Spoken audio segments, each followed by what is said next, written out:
कि सरकार आपदा में अवसर खोजते रहती है और उसी आपदा में अवसर खोजने के क्रम में वह शिक्षा नीति को लाई। पार्लियामेंट में शिक्षा मंत्री ने पार्लियामेंट्री मेंबर्स को कमिट किया था कि बिना आपकी सहमति के, बिना डिस्कशन के हम इस शिक्षा नीति को लागू नहीं करेंगे। लेकिन इतनी जल्दी सरकार को थी कि सरकार का कमिटमेंट WTO में था, सरकार का कमिटमेंट वर्ल्ड बैंक से था, सरकार का कमिटमेंट गेट से था और सरकार चाहती थी कि हमने जो कमिटमेंट किया है वह देश के लिए सही हो या नहीं हो, हमको उसके प्रति अपनी वफादारी को साबित करना जरूरी था। और इसीलिए वह शिक्षा नीति कोरोना काल में आई और कोरोना काल में ऐसी शिक्षा नीति आई है कि आप जानते हैं कि मैं थोड़ा सा कॉलेज के बारे में बता देता हूं कि 4 साल का जो 4 इयर्स ग्रेजुएट कोर्स है उसमें प्रावधान किया गया है कि आप 1 साल पढ़ना चाहते हैं तो पढ़ के घूम फिर के आइए, फिर मन होगा तो दूसरे साल में एडमिशन लीजिएगा। मल्टी एग्जिट मल्टी एंट्रेंस का सिस्टम है, जब मन हो एडमिशन लीजिए, जब मन हो घूम फिरने के लिए चले जाइए, साल 2 साल काम कीजिए फिर आइए। 1 साल पढ़िएगा तो सर्टिफिकेट कोर्स देंगे, 2 साल पढ़िएगा तो डिप्लोमा कोर्स देंगे, 3 साल पढ़िएगा तो डिग्री कोर्स देंगे और 4 साल पढ़िएगा तो डिग्री विथ रिसर्च देंगे। लेकिन इसका खोखलापन जानिए, आज तक जो MPhil प्राइमरी स्टेज माना जाता है किसी रिसर्च का, लोग ग्रेजुएशन के बाद PG के बाद MPhil की परीक्षा देते हैं और MPhil की परीक्षा देके तब MPhil में एडमिशन लेते हैं और तब फिर PhD में एडमिशन लेते हैं। सरकार ने MPhil को खत्म कर दिया।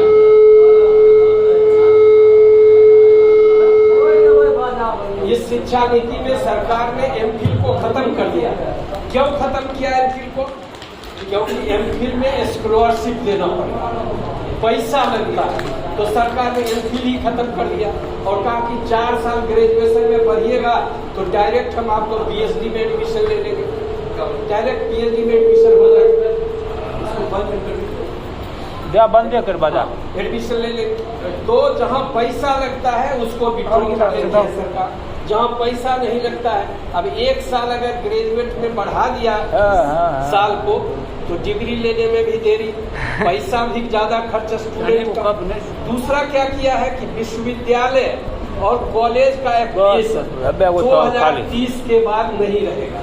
विश्वविद्यालय अलग होगा और कॉलेज अलग होगा, हर कॉलेज अलग संस्था होगा और उस संस्था को चलाने के लिए बोर्ड ऑफ गवर्नर्स होगा। बोर्ड ऑफ गवर्नर्स कौन होंगे? जो पैसा इन्वेस्ट करेंगे, सरकार पैसा नहीं देगा।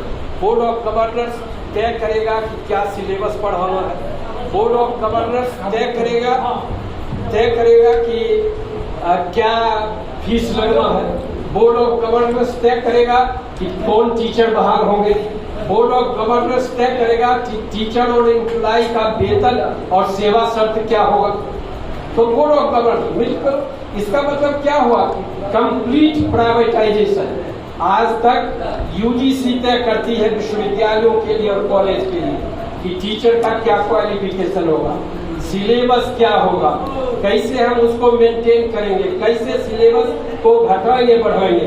तो UGC तो खत्म कर रही है ये, तो इन्होंने बोर्ड ऑफ गवर्नर्स बना दिया और हर एक कॉलेज नहीं रहेगा। आपका बरौनी कॉलेज बगल में है, आपको मालूम होना चाहिए कि 4 शिक्षक वहाँ हैं, 4 शिक्षक है। GD कॉलेज है जिसमें मात्र 14 शिक्षक है और उन 4 शिक्षकों के बल पर वह कैसे कॉलेज चलता होगा आप सोच रहे हैं। ये शिक्षक की बहाली नहीं करेंगे, कहेंगे पढ़ाई लिखाई होती नहीं है। और जिस तरह से पब्लिक सेक्टर को बदनाम करके इन्होंने बेचा, उसी तरह से ये चाहते हैं कि जिला के तमाम कॉलेजों को मान लीजिए कि GD कॉलेज में मर्ज कर दिया जाए, GD कॉलेज में मर्ज कर दिया जाए और जो BEd कॉलेज है, महिला कॉलेज है, कोऑपरेटिव कॉलेज है या बरौनी कॉलेज है, TI कॉलेज है, उन तमाम कॉलेजों को अगर GD कॉलेज में मर्ज कर दिया जाए और कहा जाए कि बाकी जगह जो कॉलेज के कैंपस बचे हैं, बिल्डिंग बचे हैं, वह हम प्राइवेट के हाथ में देंगे। प्राइवेट से जो पैसा वो प्राइवेट अपने हिसाब से उससे पैसा कमाएंगे और कुछ उसका आमदनी देंगे, जिससे जीडी कॉलेज चलेगा। तो आप समझ लीजिए कि आज अनिल जी ठीक ही कर रहे थे कि 62,000 ज्यादा स्कूलों की जरूरत है और कम से कम 1,000 कॉलेज की और जरूरत है इंटर तक के लिए, और 500 कॉलेज की जरूरत है डिग्री तक के लिए, इस केवल बिहार में। दूसरे तरफ इनकी योजना है नीति आयोग ने, और जो इन्होंने दृष्टि पत्र दिया है शिक्षा नीति को लागू करने में, उसमें ये कहते हैं कि पूरे इंस्टीट्यूशन की संख्या देश में 1/3 करना है 2030 तक।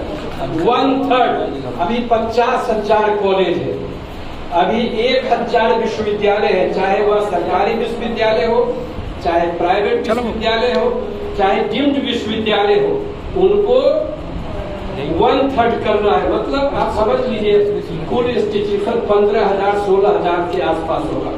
जनसंख्या बढ़ रही है, पढ़ने वालों की संख्या बढ़ रही है। ये कॉलेज और स्कूल को बंद करने की बात सोचते हैं, उनका विलयन करने, कॉम्प्लेक्स बनाने की बात करते हैं और बजट विड्रॉ करने की बात कर रहे हैं। तो आप सोच लीजिए कैसे चलेगा।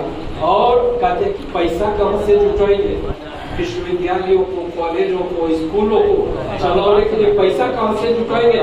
तो रिलीजियस ट्रस्ट से, एलुमनी से, जो उस इंस्टीट्यूशन से निकले हुए बड़े लोग होंगे, कॉर्पोरेट वाले होंगे जो डोनेट कर सकते हैं, उनसे, प्राइवेट पार्टी से, कॉर्पोरेट घराने से, और वो इन्वेस्ट कराएंगे और वही इंस्टीट्यूशन चलाएंगे। तो आप समझ सकते हैं कि कैसा इंस्टीट्यूशन होगा, उसका क्या कैरेक्टर होगा। तो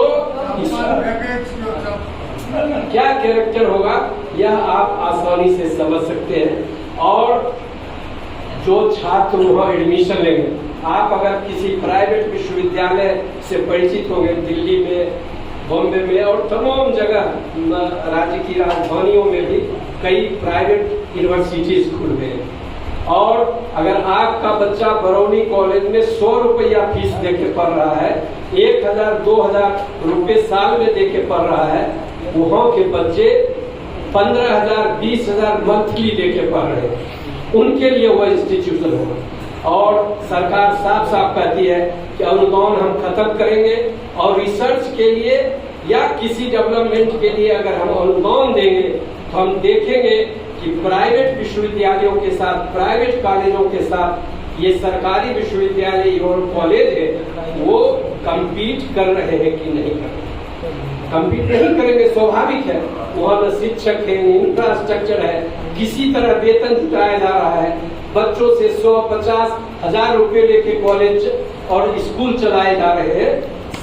स्वाभाविक है कि जहाँ करोड़ों का इन्वेस्टमेंट हो रहा है वहाँ नहीं टिकेंगे ये विद्यालय, नहीं टिकेंगे ये कॉलेज, नहीं टिकेंगे विश्वविद्यालय, और अंततः विश्वविद्यालयों को मर जाना है। सरकारी विश्वविद्यालयों को, सरकारी कॉलेजों को, सरकारी स्कूलों को अंततः दम तोड़ना है। शिक्षा नीति मूल रूप से इस ओर इशारा है। और साफ साफ कहते, कोई एक बात बहुत अच्छी है इस सरकार में कि कोई चीज छुपाती नहीं।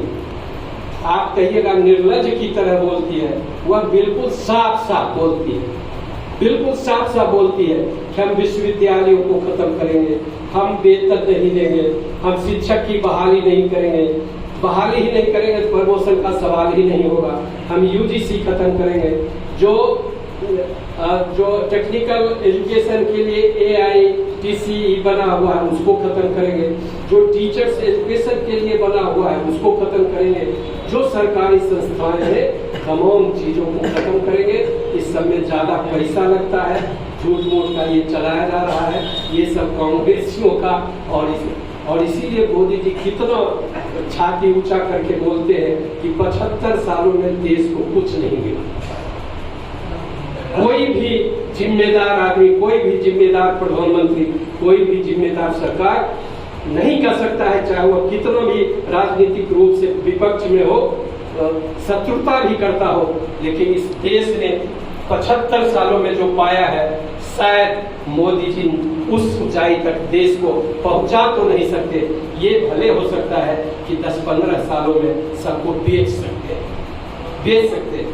और इसीलिए जिस तरह से पब्लिक सेक्टर के लोग, रेलवे के लोग, BSNL के लोग और तमाम पब्लिक सेक्टर के चीजों को, भूमि को और तमाम सेक्टर को बेचने की तैयारी है, बेची जा रही है, उसी तरह विश्वविद्यालयों पर भी सरकार की नजर है। आप दिल्ली विश्वविद्यालय में जाएंगे, JNU में जाएंगे, सेंट्रल विश्वविद्यालय में, या बिहार के अंदर बिहार विश्वविद्यालय में जाइए, भागलपुर विश्वविद्यालय में जाइए, मगध विश्वविद्यालय में जाइए, उनके जो कैंपस है वो आज भी सैकड़ों एकड़ के कैंपस है और उस पर सरकार की सीधी नजर है। अभी तो IIM के नाम पर जो कॉर्पोरेट रिसोर्स के आधार पर चला जाए, उसके नाम पर छीना जा रहा है जमीन मगध विश्वविद्यालय के अंदर और दूसरे विश्वविद्यालयों को। कल टोटल जो बची हुई जमीन है, विश्वविद्यालय है, उस पर सरकार की नजर है कि बहुत जमीन है। आप जानते हैं, बढ़िया से हमसे ज्यादा बढ़िया जानते हैं कि एक स्कूल को तैयार करने में कितनी कुर्बानी देनी पड़ती है, समाज का कितना इन्वेस्टमेंट होता है। हम और आप मिलकर कोई जमीन देते हैं, कोई बिल्डिंग बनाते हैं, कोई दूसरे तरह से उसको मदद करते हैं, तब दशकों बाद और कई वर्षों के बाद एक स्कूल तैयार होता है, एक कॉलेज तैयार होता है। वर्षों के कोशिश के बाद एक विश्वविद्यालय बनता है। उसको इस तरह से बर्बाद कर देना, बेचने की तैयारी, और खुले और नीति आयोग ने उसका ट्रैक बना के कि 2035 तक हम इसको बेच के खत्म करेंगे। आप समझ सकते हैं कि सरकार आम जनता के लिए काम कर रही है या कुछ मुट्ठी भर लोगों के लिए काम कर रही है, यह आप आसानी से खुद समझ सकते हैं।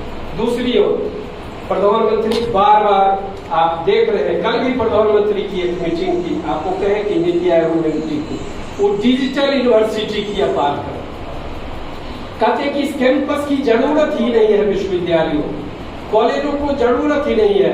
घर बैठिए और दिल्ली से जो मटेरियल पार किया जाएगा ऑनलाइन, उस मटेरियल को देखिए, पढ़िए और ज्ञान लीजिए। इस सरकार को यही समझ है कि पढ़ाई और जो शिक्षा है केवल कुछ इंफॉर्मेशन देने का एक माध्यम है।